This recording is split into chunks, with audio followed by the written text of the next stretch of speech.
మాజీ మంత్రి హరీష్ రావు హెచ్చరికతో ప్రభుత్వం దిగివచ్చింది. 24 గంటల డెడ్ లైన్ కు భయపడి సర్కార్ వెంటనే స్పందించింది.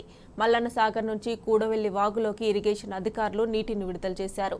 24 గంటల్లో కూడవెల్లి వాగులోకి నీటిని విడుదల చేయకపోతే రైతులతో కలిసి మల్లన్న సాగర్ ప్రాజెక్టును ముట్టడిస్తామని ఇవాళ ఉదయమే హరీష్ రావు హెచ్చరించారు. తామే నీటిని విడుదల చేసుకుంటామని తేల్చి చెప్పారు. హరీష్ రావు హెచ్చరికతో ప్రభుత్వం దిగివచ్చి నీటిని విడుదల చేసింది. మల్లన్న సాగర్ నుంచి కూడవెల్లికి 800 క్యూసెక్కుల నీటిని అధికారులు విడుదల చేశారు. ఇటు తమ పక్షాన నిలబడిన హరీష్ రావుకు రైతులు కృతజ్ఞతలు చెబుతున్నారు. 24 గంటల్లో కూడవెల్లి వాగుకు నీళ్లు విడుదల చేయకపోతే పెద్ద ఎత్తున రైతులను తీసుకొని మల్లన్న సాగర్ ముట్టడికి బయలుదేరతాం. అవసరమైతే మేమే గేట్లు ఎత్తి కూడవెల్లి వాగులోకి నీళ్లు విడుదల చేయాల్సి వస్తుంది.